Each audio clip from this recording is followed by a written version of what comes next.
السلام علیکم ورحمۃ اللہ وبرکاتہ۔ امید ہے کہ بخیر و عافیت ہوں گے۔ حضرات، نئے سال میں آپ کس وجہ سے خوشی مناتے ہیں، جبکہ حقیقت یہ ہے کہ آپ اپنے موت کے مزید ایک سال قریب ہو گئے؟ تو کیا کوئی مرنے کے قریب خوشی منانا چاہے گا؟ اور پھر یہاں رہنے کون آیا ہے؟ یہاں تک کہ آپ کے والدین جنہوں نے آپ کو پوس پال کر بڑا کیا۔ خیر، چلیے اس ویڈیو میں مزید تفصیل دیکھتے ہیں یا نہیں ہے؟ آپ کا کیا خیال ہے 2021 میں جتنے لوگ پاکستان میں ابھی زندہ ہیں یا انڈیا میں یا کہیں بھی، 2022 میں یہ سارے موجود، 2023 جب شروع ہوگا تو سارے موجود ہوں گے؟ یہ بولو نا۔ بہت سے مر چکے ہوں گے، کچھ کورونا سے مرے ہوں گے۔ ابھی ہمارے ایک جاننے والے ہیں، ان کا 15 سال کا لڑکے کو کل قتل کر دیا کسی نے، ٹارگٹ کلنگ میں یا کسی ڈکیتی میں، مجھے پوری ڈیٹیل معلوم نہیں۔ 15 سال کے لوگ بھی جا رہے ہیں، 20 سال کے لڑکے بھی جا رہے ہیں، 60 سال کے بھی جا رہے ہیں، 50 سال کے بھی جا رہے ہیں، اور وہ بھی خوشی منا رہے ہوں گے، پٹاخے پھوڑ رہے ہوں گے۔ 2022 شروع، بھائی 2022 آپ کی موت کا پیغام لے کے آ رہا ہے، صحیح ہے نا؟ اور جن کی موت کا پیغام لے کے نہیں آ رہا، بہت سے نہیں بھی مریں گے، ایسا بھی ہوگا۔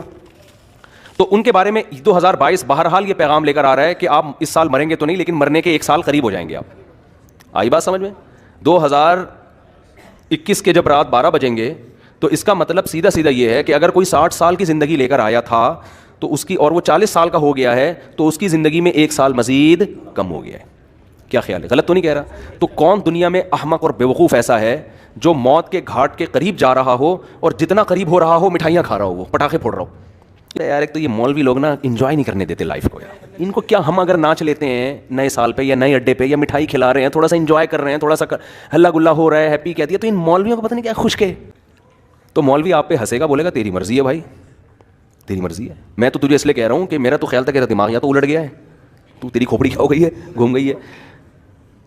تو کہہ کہ چلو کھوپڑی گھومی ہے صحیح ہے، لیکن انجوائے کر رہا ہوں نا، تو کیا خوش ہونے کے لیے بھی کوئی لاجک چاہیے؟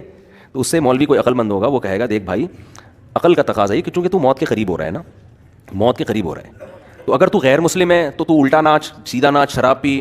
ہم تو کہتے ہیں تو پھانسی سے پہلے بھی کافی پی کے انجوائے کرتا ہوا مر۔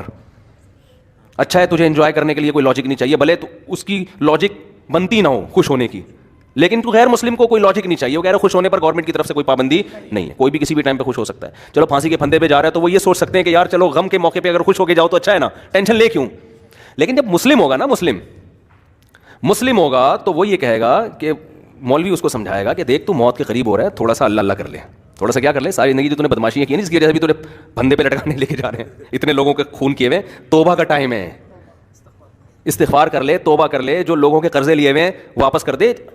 جیسے ہم چاہتے ہیں اب لٹکنا تو ہے تو نے، لیکن دنیا میں تو تیرا بیڑا غرق ہو گیا، وہ ٹھکانہ تیرا اچھا ہو جائے۔ اول تو کوئی غیر مسلم بھی عقل مند ہوگا نا، وہ کہے گا جو آخرت کو نہیں مانتا، وہ بھی کہے گا یار یہ خوش ہونے کا موقع ہے نہیں، مصنوعی خوشی ہے۔ وہ بھی کہے گا یار کسی اور بات پہ خوش ہو جاؤں گا میں، یہ سمجھ میں نہیں آ رہی۔ لیکن مسلمان کا تو کوئی تک بنتا ہی نہیں ہے، او بھائی وہ تو انجوائے کرو، 60ویں سالگرہ بھی لوگ منا رہے ہیں، 90 سال کا ہوتا ہے تو بھی کیک کاٹ رہا ہوتا ہے سالگرہ کے۔ تو بالکل یہی کام ہو رہا ہے کہ آپ جو ٹائم لے کر آئے تھے قبر کے، آپ قریب ہوتے جا رہے ہیں۔ ہر سال یہ ایک ڈائیوو کے اڈے کی طرح ایک اڈا ہے، ہر سال ختم۔ کسی کے بارے میں اللہ نے لکھا ہوا ہے 2030 میں مرے گا، کسی کے بارے میں لکھا ہوا ہے 2035 میں مرے گا، کسی کے بارے میں لکھا ہوا ہے کہ 2040 میں۔ میرا خیال ہے ہم میں سے اس وقت کوئی بھی ایسا نہیں ہے جو 3000 میں مرے گا جا کے، اس سے پہلے سب کا انا للہ ہو چکا ہوگا۔ یہاں تک کہ جو آج بچہ پیدا ہو رہا ہے نا، شاید 2030 تک وہ بھی زندہ نہ رہے، 3000 تک وہ بھی زندہ نہ رہے۔ تو اب جیسے جیسے آپ کا یہ اسٹیشن ختم ہو رہا ہے تو آپ موت کے قریب ہوتے چلے جا رہے ہیں۔ ہمارے حضرت مفتی رشید احمد صاحب رحمۃ اللہ علیہ، وہ جب سال تبدیل ہوتا نا، وہ تو اسلامی تاریخیں لکھتے تھے، تو جیسے 1417 ہجری ختم، 1418 لکھنا ہے، تو فرماتے میرا قلم لرز جاتا ہے لکھتے ہوئے، میرا قلم لرز جاتا ہے، ہاتھ لرز جاتا ہے، لے بھائی زندگی کی ایک اور شام ختم، زندگی کی ایک اور شام کتنی تیزی سے۔ مجھے یاد ہے میں جب ہم پہلے تاریخیں لکھتے تھے 1991، بہت جگہوں پہ تاریخ لکھتے تھے، وہ بھی ایک دور تھا نا، ہم کیا لکھتے تھے 1991، پھر 1992 آیا۔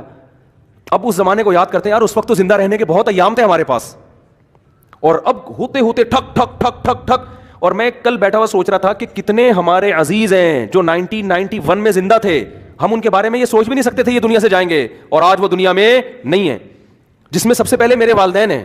میں تو اپنے والد کا تصور ہی نہیں کرتا تھا کہ یہ دنیا سے، انسان کو جس سے محبت ہوتی ہے وہ اس کے بارے میں فرض نہیں کرتا کہ یہ دنیا سے جائیں گے۔ ہماری دادی دنیا سے چلی گئیں, ہمارے والد چلے گئے. 91 میں تو ہمارا گھر, ہم جوائنٹ فیملی میں رہتے تھے ماشاء اللہ, ہماری دادی بھی, والد بھی, والدہ بھی, بھائی بہنیں, ان کی بیواں, سب اکٹھے رہتے تھے, سب اکٹھے. ہمیں کبھی بھی نہیں تھا کہ یہ گھر کبھی ویران بھی ہوگا. کبھی ہم 50 سال ہمارا وہ گھر رہا ہے, میرے والد صاحب نے وہ جب خریدا تھا 50 سال رہے ہیں اس میں, ہم کبھی تصور نہیں کر سکتے تھے. پھر رشتے دار آتے تھے, سب جوائنٹ فیملی تھی, اکٹھے ایک دسترخوان پہ بسا اوقات کھانا کھاتے تھے بیٹھ کے. ایسا ویران ہوا ہے, اب میں جاتا ہوں تو دیواریں کھا رہی ہیں, کچھ بھی نہیں ہے وہاں پہ. سب سے پہلے دادی کا جنازہ اٹھا, پھر والد صاحب کا انتقال ہوا, پھر والدہ کا انتقال ہوا, پھر ہمشیرہ کا انتقال ہوا, ایک ایک کر کے لاشیں نکلنا شروع.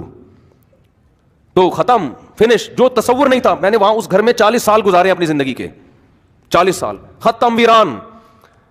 تو بھائی یہ اسی وجہ سے ویران ہوا کہ 91 کے بعد 92 آیا, پھر 93 آیا, پھر 94 آیا, پھر 95 آیا. اللہ نے لکھا ہوا تھا میرے والد صاحب کے بارے میں کہ 98 میں ان کا انتقال ہو جائے گا. والدہ کے بارے میں لکھا ہوا تھا کہ فلاں سن میں ان کا انتقال ہوگا. ہوتے ہوتے کل میں اپنے بچوں کو لے کے کل ہی کی بات ہے, تو میں اپنے واقعات سنا رہا تھا نا بچوں کو, اپنے والد صاحب کے اور والدہ کے. تو خیر, کیسے جو والدین انسان کے ساتھ محبت سے رہتے ہیں, کیسے جو ہے وہ مائیں روٹیاں پکا پکا کے زندگی بھر کھلاتی ہیں, کیا ایک محبتیں ملتی ہیں نا, کیسے ختم ہوتے ہیں دنیا سے. ایسا نام و نشان مٹتا ہے کہ جیسے کبھی تھے ہی نہیں. ہماری زندگی میں سب سے مؤثر کردار ہمارے والدین کا ہوتا ہے. بچہ ماں سے کیسے چپکا رہتا ہے, وہ کبھی تصور کر سکتا ہے کہ اس کو بھی میں کبھی قبر میں اتاروں گا, کبھی تصور ہوتا ہے اس کا. سب سے قریبی انسان کے اس کی ماں ہوتی ہے. کبھی سوچ سکتا ہے کہ ایک دن میں اس کو اپنے ہاتھوں سے قبر میں ڈال کر آؤں گا, کبھی سوچ سکتا ہے وہ. اتنے بڑے بڑے انسان کی زندگی میں سب سے بڑا حادثہ اس کے ماں باپ کا دنیا سے جانا ہے, سب سے بڑا حادثہ. تو میں کل بچوں کو لے کے بیٹھا ہوا نا, باتیں کر رہا تھا ان سے, تو بچے بھی اپنے ماں باپ کے بارے میں سمجھ رہے ہوتے ہیں یہ دنیا سے نہیں جائیں گے. تو میرا چھوٹا سا بیٹا ہے, میں اس بیٹے کو سمجھا رہا تھا, دیکھو ایک جیسے میں اس کو سمجھا رہا تھا کہ دیکھو جیسے آج میں تمہارے سامنے اپنے والدین کی باتیں کر رہا ہوں نا کہ ونس اپون اے ٹائم, تو کل تم بھی اپنے بچوں کے بارے میں, بچوں کے ساتھ ہمارے بارے میں بات کر رہے ہوگے. سمجھ رہے ہیں, کل تم بھی اپنے بچوں کے سامنے بات کر رہے ہوگے کہ ہمارے ایک ابو بولو ہوا کرتے تھے. چاہ رہا تھا کہ آپ بھی ایک وقت آئے گا باتیں کیا کرو گے, ہمارے بھی ایک ابو ہوتے تھے, ممبر پہ بیٹھ کے بیان کیا کرتے تھے.